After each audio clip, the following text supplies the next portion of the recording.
शांति। आज 15 मार्च 2022। बाबा कहते, मीठे बच्चे, तुम्हें ऐसा बाप मिला है जो बाप, टीचर, सतगुरु तीनों ही एक हैं। इसलिए अब भटकना छोड़ सच्ची सच्ची कमाई में लग जाओ। प्रश्न है, नई दुनिया में राज्य करने के लायक कौन बनते हैं? उत्तर है, जो अभी सर्वशक्तिमान बाप से सर्व शक्तियाँ प्राप्त करते। तुम बच्चे रूहानी वॉरियर्स हो। बाप की मत पर अपनी राजधानी स्थापन कर रहे हो। बाप तुम्हें श्री मत देते हैं कि योग बल से तुम विजय प्राप्त करो। अगला प्रश्न है, किन बच्चों के हर कदम में कमाई जमा होती है? उत्तर है, जो हर कर्म श्री मत पर करते हैं उनके हर कदम में कमाई ही कमाई है। याद में रहना भी कमाई, सर्विस करना भी कमाई, यज्ञ सेवा करना भी कमाई। गीत है, ओम नमो शिवाय। ओम शांति। अभी तुम बच्चों को ये मालूम हुआ कि एक होता है लौकिक बाप, दूसरा होता है पारलौकिक बाप। जब कोई भी दुख होता तो पारलौकिक माता पिता को याद किया जाता। कोई सिर्फ परमात्मा को याद करते, कोई कहते तुम माता पिता हम बालक तेरे। चाहे कोई माता को याद करे या ना करे, लेकिन जब गॉड फादर कहते तो माता जरूर है ही। बच्चे माता बिगर तो पैदा हो भी नहीं सकते, तो पारलौकिक माता पिता है जिनको याद किया जाता। जरूर वह कुछ सुख देकर गए हैं। याद आता है, भारत सुख धाम था, स्वर्ग था। लौकिक माँ बाप से दुख मिलता तब तो पारलौकिक को याद किया जाता है, क्योंकि उनसे बहुत सुख मिलता है। नरक में है तब याद करते हैं कि फिर से स्वर्ग में जाकर सुख घनेरे पावे। गुरु लोग तो कहते जप तप भक्ति आदि करो। बाबा तो ऐसी मत नहीं देते। लौकिक बाप तो कहेंगे पढ़ने के लिए टीचर के पास जाओ, फिर वानप्रस्थ अवस्था होगी तो कहेंगे गुरु के पास जाओ। बाबा तो तुमको ऐसा नहीं कहते। देखो, लौकिक और पारलौकिक में कितना फर्क है। वे कितना भटकाते हैं लौकिक बाप। ये बाप तो कहते मैं तुम्हारा बाप भी हूँ, टीचर भी हूँ, गुरु भी हूँ, तो फिर तुमको भटकाऊंगा कैसे? ये तो तीनों ही खुद है, इसलिए इनको सब याद करते। मनुष्य तो भक्ति मार्ग में बहुत धक्के खाते, ज्ञान मार्ग में तो धक्के खाने की बात ही नहीं। ये भक्ति और ज्ञान दुख और सुख का खेल बना हुआ है जो बच्चों को समझाते हैं। हद का टीचर हद की पढ़ाई पढ़ाते। मैं बेहद का टीचर तुमको बेहद की पढ़ाई पढ़ाता हूँ। तुम जानते हो ये है मृत्यु लोक, वो जो पढ़ाई पढ़ाते पुरानी दुनिया के लिए, और हम जो कुछ पढ़ते हैं ये है नई दुनिया के लिए। ये दुनिया दिन प्रतिदिन पुरानी होती जाती, इनमें सुख कभी भी मिलना ही नहीं है। सुख और दुख ये खेल कैसे बना हुआ है ये बाप ही समझाते। बाप आत्माओं से बात करते हैं कि बच्चे तुम ही सुख में थे, फिर जब रावण की प्रवेशता होती है तब धीरे धीरे दुख शुरू होता, फिर कल्प के संगम पर आकर तुमको सुख में ले जाता हूँ। अभी तुम्हारी बुद्धि का ताला खुला है। जो तुम जानते हो ये सब बातें यथार्थ हैं। ये बाप के सिवाय और कोई सुना न सके। बाबा ही आकर तुम बच्चों को सुख देता है। अभी तुम जानते हो आत्मा अविनाशी, ये शरीर तो बदलना पड़ता है। परमात्मा भी परम आत्मा है, उनका नाम शिव है। जो सभी मनुष्य मात्र उनका वह रचयिता है। यहाँ सब हैं हद के क्रिएटर। बाबा है बेहद का क्रिएटर। सतयुग से लेकर कलयुग तक तुमको जो बाप मिले वह है हद के बाप। सतयुग में तुम्हारी प्रारब्ध है, वहाँ तुमको एक बाप और एक बच्चा मिलता।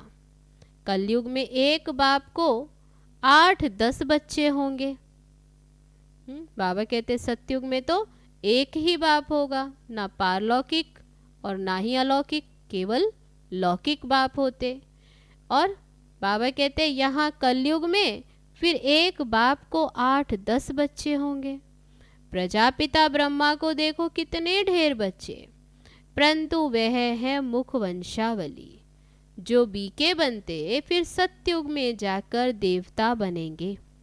वो लौकिक बाप, टीचर, गुरु सब हद की बातें सुनाते, और ये पारलौकिक बाप बेहद की बातें सुनाते।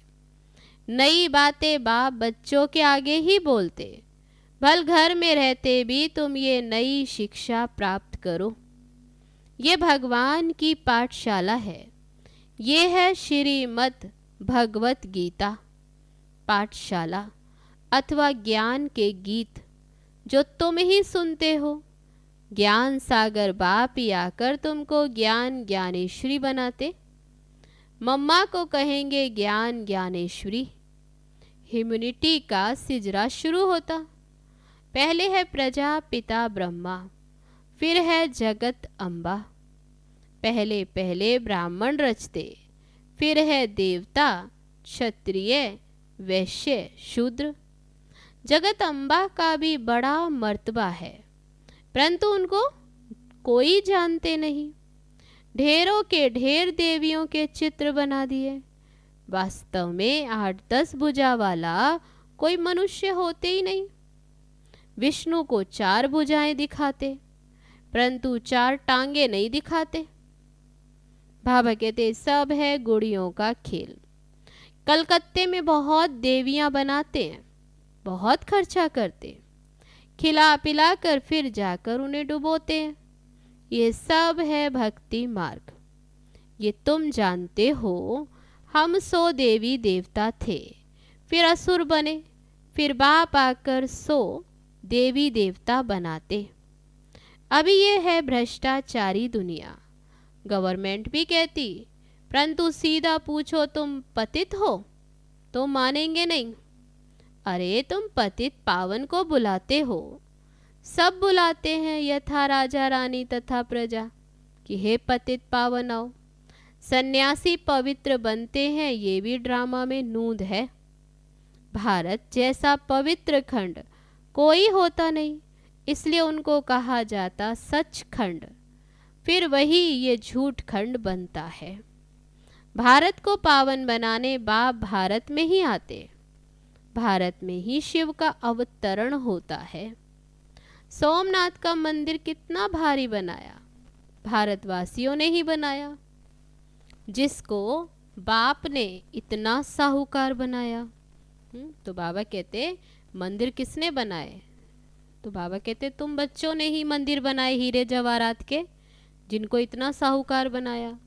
बाप तो यहाँ पतित दुनिया पतित शरीर में आते हैं पावन बनाने, लेकिन कई बच्चे पहचानते ही नहीं क्योंकि साधारण है बाप। फिर भक्ति मार्ग में तुम्हारे पास पैसे बहुत होते तो हीरे जवाहरात के तुम मंदिर बनाते। सतयुग में तो अनगिनत पैसे होते, वहाँ पैसे की गिनती नहीं, बेशुमार धन रहता। तो बाप जिनको साहूकार बनाते वे कितना बड़ा फिर यादगार बनाते हैं। जो पहले पहले लक्ष्मी नारायण थे वही फिर 84 जन्म भोगते। नंबर 1 में वो गिरते हैं, गिरावट में आते, भक्त बनते। तो जिसने बनाया उसको ही यादगार बनाते। जिन्होंने लक्ष्मी नारायण पद दिलाया शिव बाबा उनका ही फिर यादगार बनाते। लक्ष्मी नारायण विकर्मा जीत बने फिर 100 विकर्मी बनते हैं, गिरावट में आते। तो उन्हों का फर्ज है पहले जिसने ऐसा बनाया उनकी पूजा करना।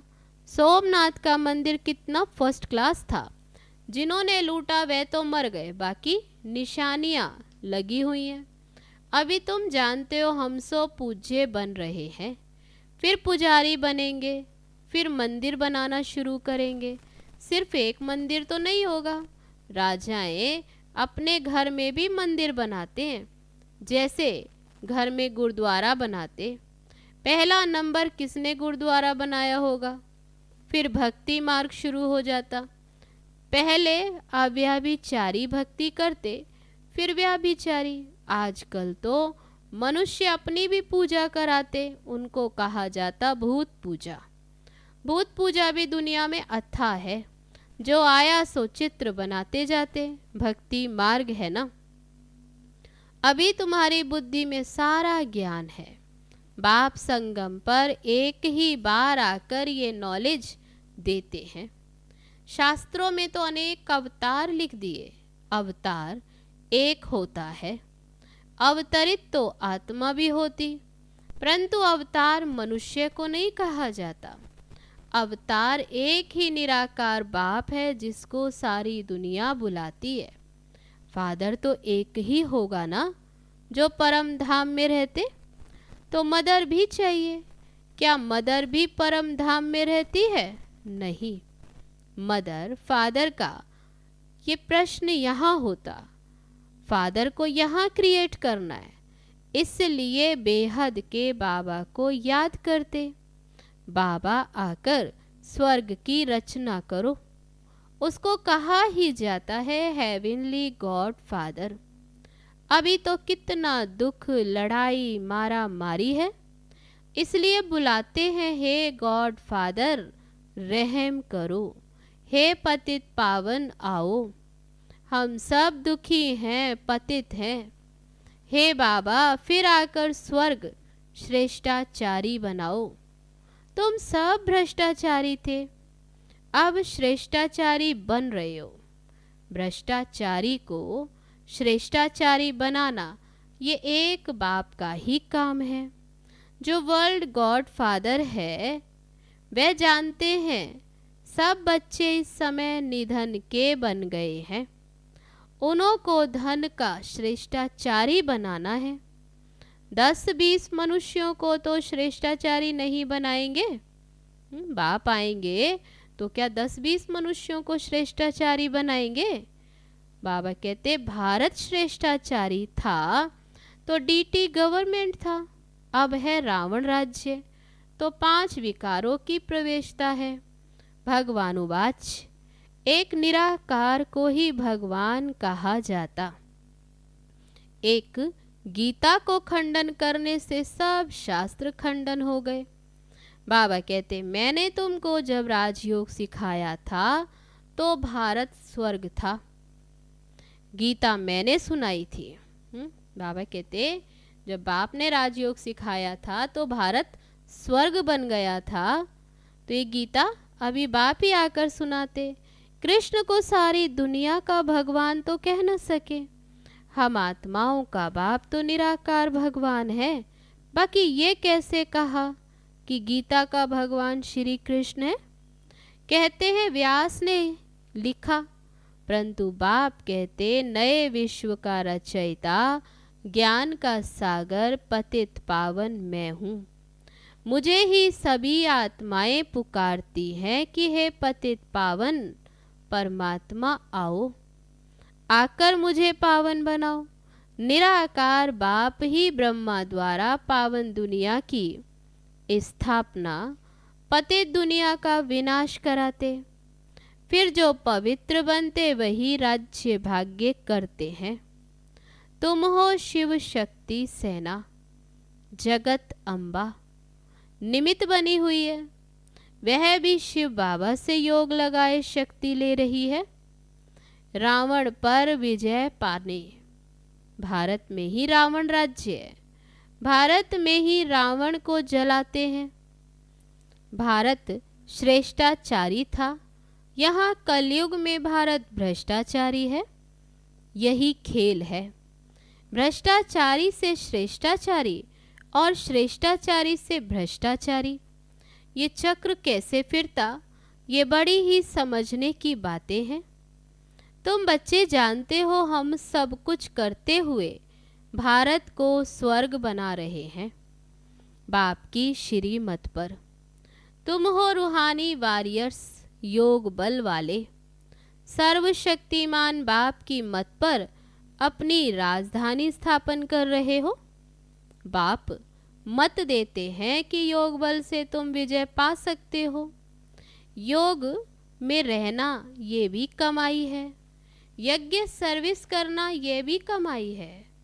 और सब चल रहे हैं मनुष्यों की मत पर, और तुम हो सर्वशक्तिमान बाप की मत पर। और कोई विश्व पर जीत पा न सके, ड्रामा में उनका पार्ट ही नहीं। वर्ल्ड पर राज्य करने का कितनी बड़े ते बड़ी और साधारण बातें हैं। प्रदर्शनी से अभी तक इतना समझते नहीं, तो भी प्रजा निकलती रहती है। अच्छा, मीठे मीठे सिकी लदे बच्चों प्रति माता पिता बाप दादा का याद प्यार और गुड मॉर्निंग। रूहानी बाप की रूहानी बच्चों को नमस्ते। हम रूहानी बच्चों की रूहानी बाप दादा को नमस्ते नमस्ते। ओम शांति। अब है धारणा के लिए मुख्य सार। पहली पॉइंट, हर कर्म श्री मत पर करना है। याद में रहकर यज्ञ सेवा कर अपनी कमाई जमा करनी है। दूसरी पॉइंट, भटकना छोड़ भविष्य नई दुनिया के लिए पढ़ाई पढ़नी है। ज्ञान को धारण कर ज्ञान ज्ञानेश्वर ज्ञान ज्ञानेश्वरी बनना है। अब है आज का वरदान, अमृत वेले अपने मस्तक पर विजय का तिलक लगाने वाले स्वराज्य अधिकारी सो विश्व राज्य अधिकारी भव। रोज अमृत वेले अपने मस्तक पर विजय का तिलक अर्थात स्मृति का तिलक लगाओ। भक्ति की निशानी तिलक है और सुहाग की निशानी भी तिलक है। राज्य प्राप्त करने की निशानी भी राज तिलक है। कभी कोई शुभ कार्य में सफलता प्राप्त करने जाते तो जाने के पहले तिलक देते हैं। आप सबको भी बाप के साथ का सुहाग है, इसलिए अविनाशी तिलक है। अभी स्वराज्य के तिलक धारी बनो तो भविष्य में विश्व के राज्य का तिलक मिल जाएगा। अब है आज का स्लोगन, ज्ञान गुण और शक्तियों का दान करना ही महादान है। अब है अनमोल ज्ञान रतन दादियों की पुरानी डायरी से। जिस समय कोई दैवी वत्स समझता है कि मैं तन मन धन सहित यज्ञ में स्वाहा अर्थात अर्पणमय हो चुका, उस समय उस अर्पण हुए वत्स में कुछ भी अपनापन नहीं रहता। सब यज्ञ की सर्विस में आ जाता। उसमें भी तन और मन तो नजदीक रहता, धन फिर भी अलग है। तो तन मन को यज्ञ की सर्विस में लगाना ही शुद्ध सेवा है। यदि कहता है तन मन धन यज्ञ में अर्थात ईश्वर प्रति है, तो फिर अपने लिए कुछ भी रह नहीं सकता और मन कोई भी माया के अशुद्ध संकल्प तरफ दौड़ नहीं सकता, क्योंकि ईश्वर को अर्पण किया तो ईश्वर है शुद्ध शांत। तो वह मन रूपी घोड़े को कोई भी अशुद्ध संकल्प तरफ ना दौड़ाकर अपने वश में करता है। यदि माया के हाथ में देता है तो माया वैरायटी होने कारण भिन्न भिन्न प्रकार से अंगुली लगाती, फिर अनेक प्रकार के विकल्प आकर मन पर चढ़ाई करते, तो उसको समझना चाहिए कि क्या अभी भी मेरे में कुछ अपनापन रहा हुआ है। क्योंकि यदि यज्ञ प्रति स्वाहा हुआ तो फिर पवित्र हो गया, फिर यज्ञ की सर्विस बिगर कोई भी तरफ तन मन वर्क कर नहीं सकता। इसलिए इस अति गुह्य और महीन राज को समझकर अपने पर बहुत ही अटेंशन रख खबरदारी से चलना है। अच्छा, ओम शांति।